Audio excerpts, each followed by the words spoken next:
logged a lot of miles over the last week. Good to see you again. If I may ask about California, as I'm sure you know, California officials have criticized the state of Florida for sending those migrant flights to Sacramento, and specifically, Governor Gavin Newsom has referred to you respectfully, these are his words, not mine, as pathetic.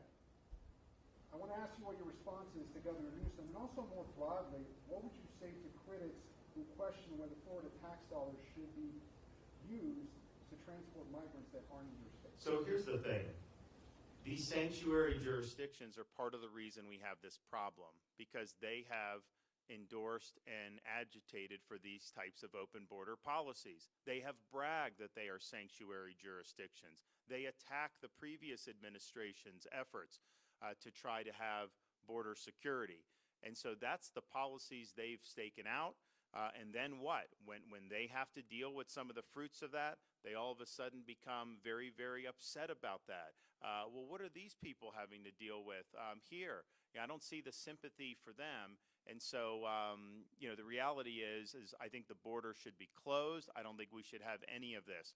But if there's a policy to have an open border, then I think the sanctuary jurisdictions should be the ones that have to bear that. We're not a sanctuary in Florida, and yes, we know people want to come, and so the more we can divert before we even have to get there is good for our state. And this policy's been debated now for a long time. It got overwhelming support from the legislature. These were things that I had to go to them. I wasn't just doing it on my own, and I think it's been something that's been that's been very, very effective. And you can see why some people, when they're coming illegally, a place like California, they give benefits. They give unemployment checks. They do all that. And so you could see why some of those folks were interested in going that direction. In Florida, we've gone the opposite way. You know, we say, you know, we're going to have a legal workforce. We're not going to have benefits. We're not going to do that. And basically trying to disincentivize it. Other states have tried to incentivize it. And so I think they should be the ones to pay, to do it. Why don't we all just come together and say the current policy is a failure? Any country worth its salt would have control over its own borders. We have too many Americans dying, and this is totally unacceptable. And let's get the federal government to do to reverse course. I don't see that from those areas. I see basically just complaints about it, about if people show up there, but I don't see them willing to address the underlying problem, which is the failed policy. Back in the back? I got in the back here. I got in the back here. Governor, regarding the migrant flights, Governor, please, I'll let you finish. I think I answered your question. This is the legislature vetted this request to have money there. Now, granted, look, I get California. They have a big budget deficit. We have a big budget surplus, and so we have an ability to do things like support police and help out Texas because we have a good managed state. But this is something that's been in the budget now for, I think, for 2 years. They just did some tweaks to the program to make sure, you know, if a sheriff asks for our support in Texas, we view this as an American problem. We don't view it just as a Texas problem, and we think we're all in this together. We will send resources to help Texas to be able to do that if they want transport, if they want others. I know Texas has done a lot of transporting to New York City and Chicago, and we want to be helpful for that. And so that's something, in fact, it's something that I even campaigned on in 2022. And so people have had that debate, and I think that the people have rendered their verdict on it. It's great to be back in America, and I understood kind of being out there why so many people for so many decades have built a pathway to come out to California. And so it was a little odd for me when I became governor, having been born and raised in Florida. I don't think I ever saw a California license plate in my state. Now all of a sudden I become governor, and I got a lot of California license plates showing up in the state of Florida, particularly after COVID started. A lot of my supporters were concerned about how some of those people may vote in Florida because at that time Florida was considered a very competitive state. Now it's not because of all the good things we've done, but at the time there was concern. But what it was a lot of those folks had been driven, some of it by the COVID insanity that was going on in California, some of it by the education, locking kids out of school, Some of it was the crime and how criminals are not held accountable the way that they need to. Yes, taxes and other things, business climate, but we've now been able to have a lot of people move from San Francisco, move from Los Angeles, move from San Diego to different parts of Florida. So they've been able to tell me some of the things that they've done. And I think it'll be an interesting debate when we have on November 30th, the debate between me and your governor here in California. I think it'll be instructive, not necessarily about which state's better, because I think people have voted with their feet on that. But as I see the things that are being done in California, this is basically the petri dish for leftism in this country. So whatever Biden's doing, he's a few years behind what they're doing here in California. So I think the things that are doing, like this diesel truck mandate, EV, all that is absolutely going to be done nationally, and I know they're working together on that. So it's really about the future of the country. I think the country's going into the state of decline now. We need to reverse that decline. I don't think he's going to show up for that, but I am doing an event on November 30th on Sean Hannity with Gavin Newsom from California. And I think it's important for a couple reasons. One, Biden may not be their candidate. They may put in a Newsom or some of these other people. We just got to be prepared for that, and we got to make sure we can win no matter who they put up. I will beat any of these Democrats, whoever they put up. Don't worry about that. But it's an important debate for the country because everything California does, that's the petri dish of American leftism. Whatever Biden's doing, California's 3 or 4 years ahead in terms of their aggressive leftism. So our country's in decline. The California model, if that's taken national, that will accelerate the country's decline. Whereas in Florida, the model that we have, that's a model to reverse the country's decline. That's a model for American revival that can actually get us out of the mess that we're in. So that's a debate we need to have in this country, and I'll be excited to be able to do that debate with Sean Hannity and with the governor of California. And, it's like, I don't have to prove Florida is doing better than California because all I have to do is see all the people moving from there to Florida, and I know we're doing better because they wouldn't be doing that if that wasn't the case. But here's, I think, so we see that. We see what leftist policies can do. We see what it's doing to our country. But, we have a lot of people in Republican that talk and talk and talk and don't do anything. And I'm just sick of all the nonsense. I'm sick of people worrying about social media, worried about this and virtue signaling. What results are you producing? That is all that matters when it comes to fixing our country.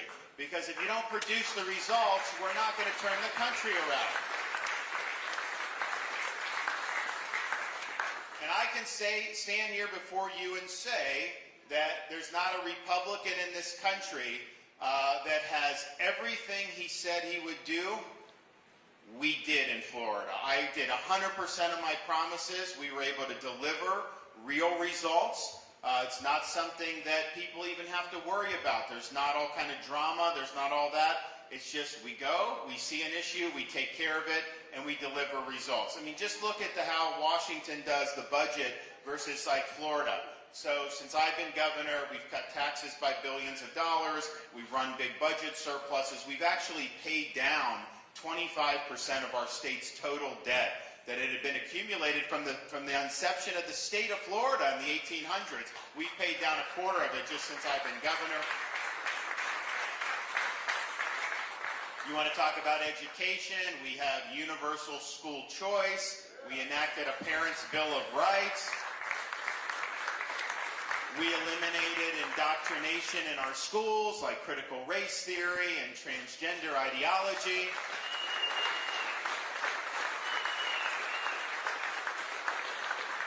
And sometimes, these are fights where you've got to dig in and you get a lot of incoming. So when we did our bill for parents' rights in education, it was about not having sexualized curriculum, particularly for elementary school kids. We wouldn't have even needed to have this discussion 10, 15 years ago.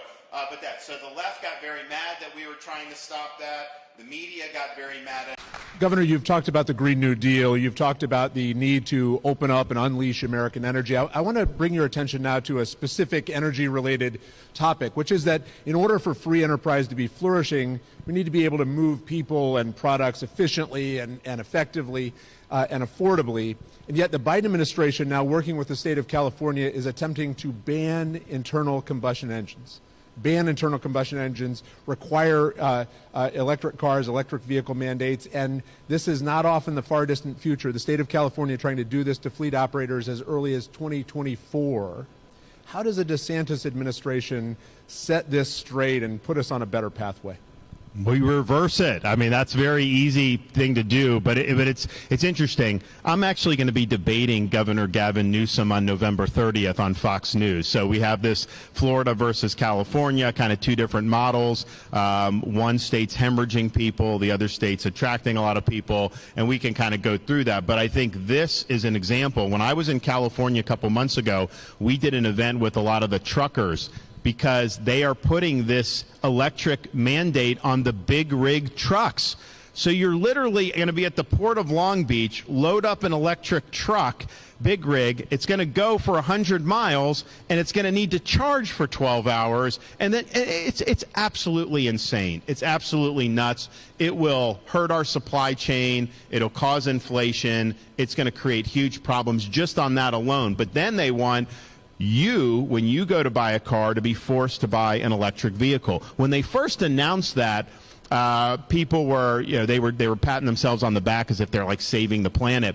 But then 2 days later, California put out an announcement and said, all electric vehicle owners in the state of California, do not plug in your electric vehicle. Our grid is over capacity. And I'm thinking to myself, you have rolling blackouts now. You're going to try to force 10 million new cars, whatever, is sold in the next to be on there when you don't have the capacity, you don't have enough reliable energy. It's a disaster. So it's also bad for the automobile industry, because people don't want these cars by and large. I mean, there's definitely a market for Elon Musk cars and stuff like that. But if you want a Ford F-150, 95% of people that want a Ford F-150 want an internal combustion engine. So if you're forcing them to do more electrical, you're just not going to end up having people that are going to want to go for that. Used cars are going to go through the roof because people are going to want the real thing. So we're going to reverse all those mandates. It also just goes into liquid fuels. I mean, here in Iowa with the renewable fuel, it will hurt farmers here in Iowa if you're forcing everybody to get off liquid fuels. The fuel is just more reliable to have than the electric. And also, where do you get the power to do the electric vehicle? China has all these electric vehicles. People say, oh, China's the wave of the future. China's building 2 new coal plants every week. So their power is generated through coal. So how is that better than doing what we're doing in the United States, focusing more on internal combustion engine and using natural gas to generate a lot of the electricity? So I think it's bad for consumers. You will pay more. It's bad for mobility. And it is ultimately will bankrupt the automobile manufacturers, because there's just not going to be the demand to meet these mandates.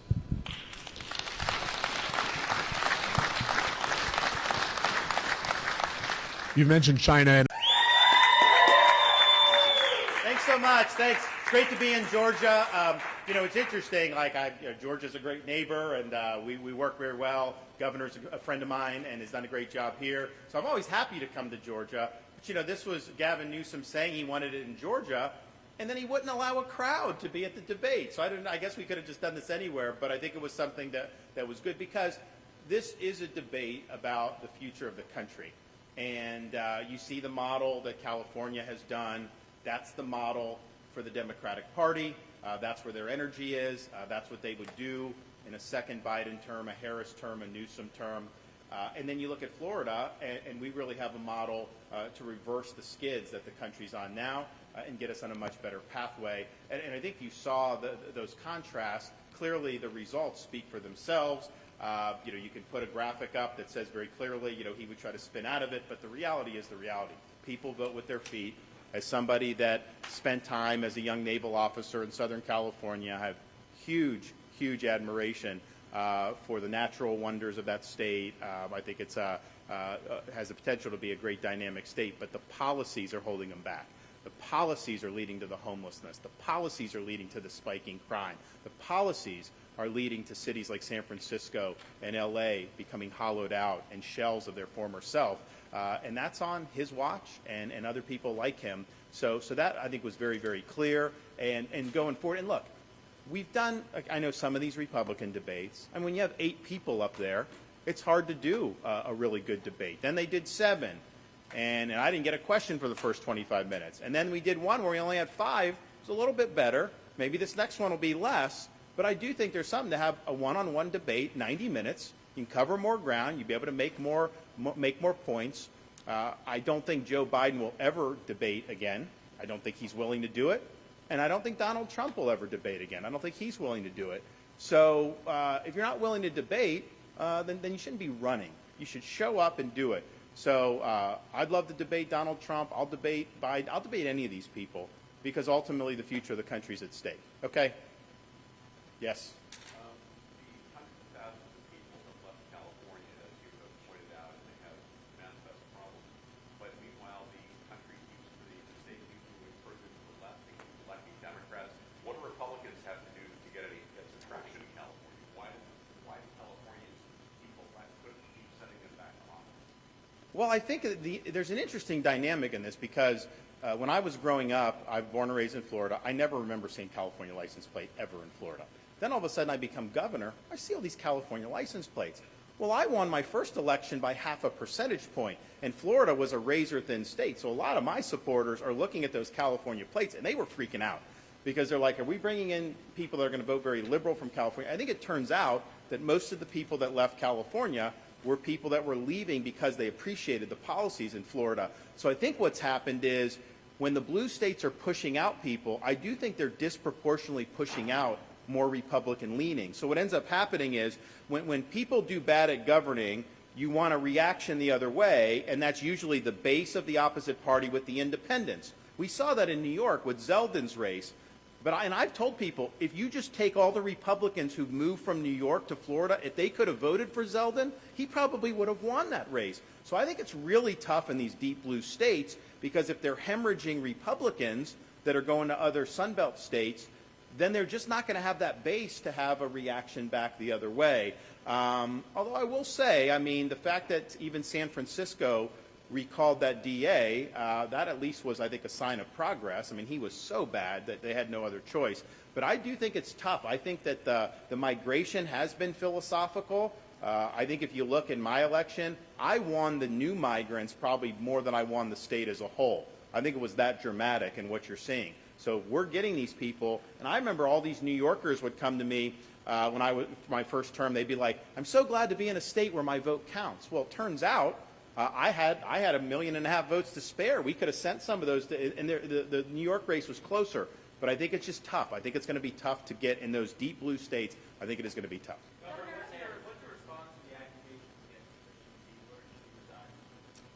So I've just seen them. They're very serious. I don't see how he can continue with that investigation ongoing, given the gravity of those situations. And so I think that he should step aside. I think he should tend to that. He's innocent until proven guilty, but we just can't have a party chair that is under that type of scrutiny. And so I hope the charges aren't true. I've known him. I've known Bridget. They've been friends. But the mission is more important. There was a lot of talk about freedom tonight, both from Governor Newsom and from yourself. And it's interesting, I spent a lot of time on the trail talking to voters tonight. We talked to some of the folks that moved from California to Florida. One of the women told us she moved because she felt like her freedoms as a parent were being restricted in California, that her children weren't able to be free to live their values at school. But we also have talked to voters that have moved from Florida to California, and the trend I've noticed there, they're often folks from the LGBT community that feel like they're not safe in Florida. What do you say to Well, that's not true. I think some of this is a narrative. Like, we did get into the curriculum, and I think it's fine if you disagree with how we've handled curriculum about saying. Schools, but people who Well, I know, but I think what's happened, though, is having the parents' rights in education, where we say we're not going to do the sexuality or the gender identity in the elementary schools. That was portrayed by people in your industry as, quote, don't say gay, even though the word was never in the bill, and it applies to all of this stuff. So I think there was a narrative that somehow that was targeting individuals' rights. It had nothing to do with that. It had to do with school curriculum. We were right to do what we did in school curriculum, and I think you'll see most people in Florida, they realize that that was a phony narrative, but it has nothing to do with an individual's rights. All we're talking about is focusing on that school curriculum and just making sure that it's age appropriate. I mean, I showed the stuff from the book. That is in schools in California. When he said it wasn't, that is. They do have gender. They start to talk about gender, how, you know, the gender stereotypes and gender change. They do talk about that in California in elementary school, because I looked that up. So that is there, and it's not there in Florida, and we think it's more appropriate the way we're doing it. Governor, I just have a quick follow-up to Will's question. When exactly did you learn that there's an investigation into Today. Taylor? Yeah, And today. then my question on the debate, you have to operate with governors, regardless of party, as president. If you become president, how would you operate with Newsom and democratically led states? So when you have issues like emergencies, I put all the politics aside. I've sent California help already. And you just got to do that. I mean, these things that happen when the governors are working directly with the president and those types of situations, you can't let any of this other stuff color that. And so I've been somebody that has been willing to do that, and I would definitely do that as president. Now, in terms of our posture to some of these states and their policies, for example, we are going to be aggressive at going after these radical district attorneys. Well, we have tools with the Justice Department. They are causing serious carnage to their communities. And you can just talk to people, and like when I'm sitting up there, and I said at the beginning, he knows how to spin, he does this, but like to try to put the lipstick on the pig and say somehow crime is not a problem in LA, just talk to people. You go visit, I've talked to people, they go to a hotel, they're like, I want to walk down the street. And the guy at the front of the desk will say, what are you doing? You're leaving the hotel? Yeah, I'm going to, no, you can't walk down that street. The women take off their jewelry. So that's happening, and that's not right. And I think every American should have the right to live in peace and security. And to elect people who say they have an agenda not to enforce the law, that's unacceptable. If you don't like a law, you run for the legislature and you try to change the law. You don't get elected to an executive position and then nullify the law. Governor DeSantis, tomorrow you're going to Nikki Haley's backyard. What is your message to former South Carolina Governor Alden tomorrow? Well, my message is about our campaign. If you compare, I mean, you know, I've been a governor, I'm a governor, she was a governor. Can people name anything that she did as governor that was significant, substantive? No. And a lot of people in South Carolina I talk to can't do that. Whereas me, we've been a transformational governor. Everything I promised I'd do, we got done. And we've made a huge, huge difference. And so that's what it's going to take. What you don't want is somebody that's just going to manage the decline. You want somebody that's going to actually reverse this decline. And that means you got to get in there, and you've really got to be strong to change the trajectory of where this government is going. I've shown the leadership to be able to do that. I have the background and I think the backbone to do that. And I have the focus and discipline. I think I'm unique in the race in that respect. So Republican voters, South Carolina conservatives in particular, they can know if the governor's saying he's going to go and he's going to deal with this deep state, he's going to do it. It's not just idle rhetoric. If he says he's going to solve the border, he's going to do it. It's not just going to be idle rhetoric. And I don't think she has the track record of being able to say the same thing. Tonight, what do you feel like was the outcome and the result of this? So I think what it was, I mean, part of the reason I did it is because Sean's a friend, and he pitched it to Newsom. Newsom said, 24 hours, I'll do it. So then they came to me and they said, and at first I was like, you know, Newsom's running a shadow campaign. He should actually make it official. But then I thought about it. I'm in a race where one candidate gets a disproportionate amount of media coverage.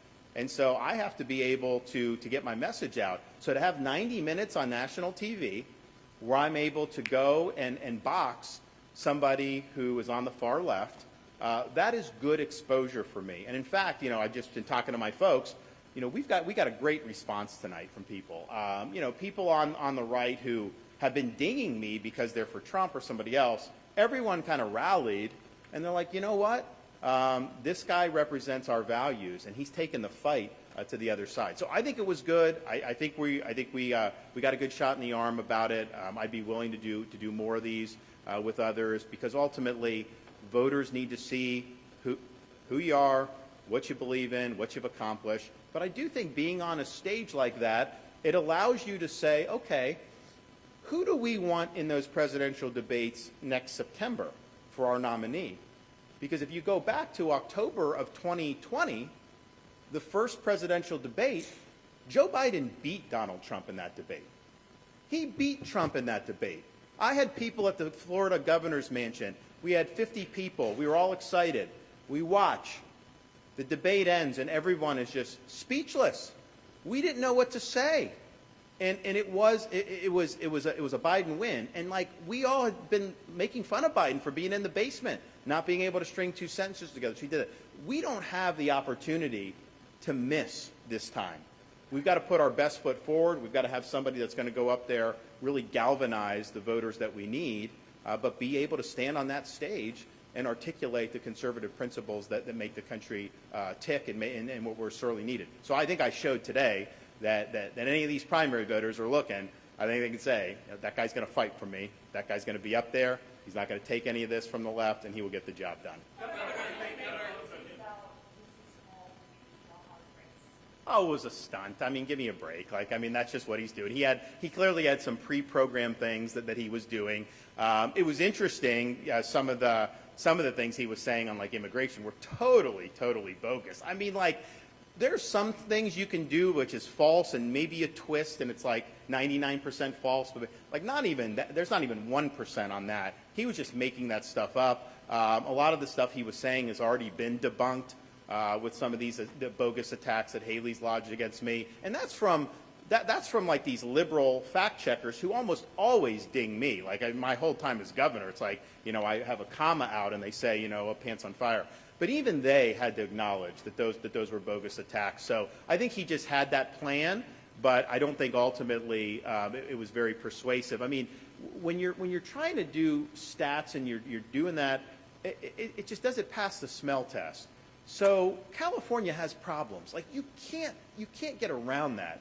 And I think he was trying to put lipstick on the pig, and I don't think the people watching thought that was very credible, because they've seen what's happened. They've seen the exodus. They've seen the videos out of San Francisco. Heck, I even had the poop map from San Francisco. We showed that, and it's true, and it's sad that it's true, but it's true, and that's what's happening. So, well, I got to go, guys. We'll see you soon. Thank you. Appreciate it. Which way? This way? Yeah. Governor, thank you for coming this afternoon. I just saw a story where the National Association of Hairdressers is boycotting you for using Gavin Newsom's head to mop the floor up with him last night. Congratulations on that. Well, it was interesting, because he was ranting about, how bad oil companies are. Because, California has the highest gas prices in the country. And he says the oil companies are price gouging. And I'm like, well, why aren't they price gouging in Georgia and Florida, who have much less gas? I mean, they're only choosing California? No, it's your policies. But he was saying how bad it was. And I saw on social media, I think it was like the U.S. Oil and Gas Association, they put out a response to him saying, excuse me, Governor, you would not be able to use hair gel unless you had our petroleum products that go into your hair gel. We do have a... Well, it's so good to be with you. Thanks so much. We're excited to be here. We had a little debate last night in Alpharetta, Georgia. Some of you may have seen on Sean Hannity and Fox against a fella that sees things a little bit differently than I do, sees things a little bit differently than I'm sure all of you all here do. But it was a debate that was actually important, because if you look at what the left in this country wants to do, you just look to California. That's what this country will end up in if we allow this to happen. And so we thought it was important to be able to expose that, to be able to show a national audience that actually freedom works in Florida.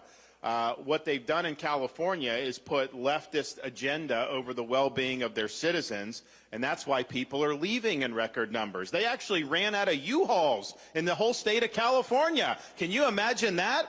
And And I even had to show, and this is crazy that we're even doing this, but San Francisco has become such a pigsty that they actually have an app where people report sightings of human feces on the streets and in the public, because that's what these drug addicts do. They just do homeless.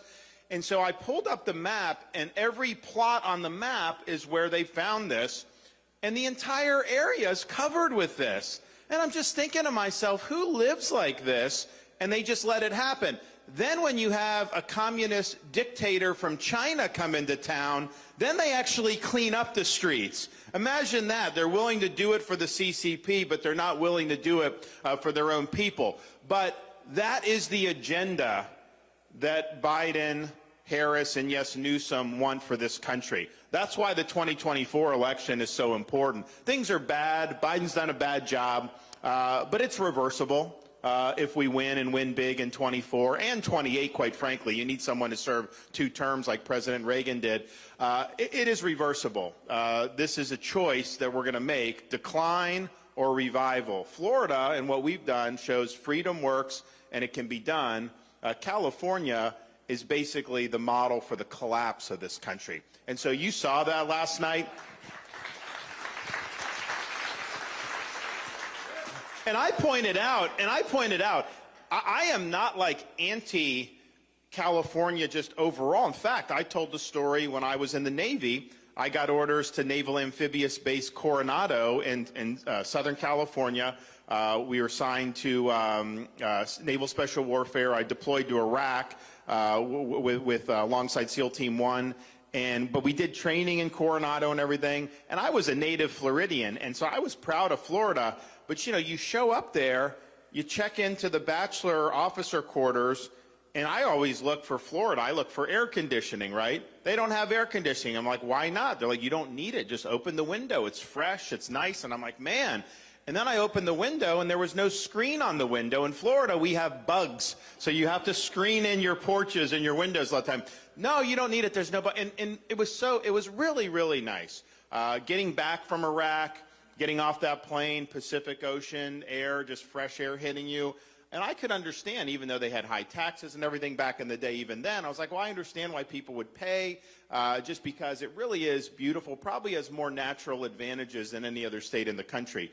You've got to try to mess up California. They have so many advantages, and it just shows you that they've done it. So what we're up against is not just a little bit difference of opinion. Yeah, if they win, maybe you pay a little more tax, maybe you have a little bit different welfare benefits, this, that. No, no, no. They will lead to the decay of this society, and that's what you're seeing over there. But I think it's important also, and I think the debate showed, if you look at everybody running for president, there's one guy that beats these people all the time, and that is me. We beat him in Florida time and time again. We beat him on the debate stage because conservative principles work, because what we've done has worked, and people know that that's the vision that most of the country wants to see. I mean, I'm just thinking to myself, if that were the presidential debate next fall, how do you think independent voters would have reacted to a governor that has a policy where your minor kids or grandkids can go behind your back to California without your consent and get a sex change operation and get hormone therapy and puberty blockers? Like, that's what they do. They're supporting that. He wouldn't admit, like, the limits because there are none. They also have taxpayer-funded abortion up until the moment of birth. That's what they have in California. And so that is just not going to fly with the public. So they're out of step. The media always covers for them. But when you get in an environment like that, you can see. So we will win against the left. And I think the Republicans, I mean, we've lost so many times because some of our people just won't ever fight back. They just cow at the first time. Anytime someone throws anything at them, they get all scared. So you got to fight. But you also have to fight in a way where you're winning. I mean, to just go out there and flail around without actually getting it done, that doesn't cut it. So what we've done, yes, win the election, win big, and we've won the biggest election in Florida that anyone. So my track record on that is better than anyone running. But it's actually bringing all this stuff to fruition. You know, we didn't just talk about the COVID stuff. We beat Fauci on COVID and made sure our state was free. We didn't just talk about parents' rights. We enacted a Parents' Bill of Rights. We fought Disney and beat Disney to make sure we don't have sexual material in our elementary schools. We beat the left on illegal immigration by doing things like banning sanctuary cities and even transporting illegal aliens to sanctuary jurisdictions like Martha's Vineyard. We showed this issue's important. We beat the left on crime. We had two prosecutors, one in Tampa, one in Orlando, that were progressive left prosecutors funded by people like George Soros, said they were only going to enforce the laws that they thought they wanted to enforce. That doesn't work for me, so I removed both of them from their posts. They're gone. We take action, we win.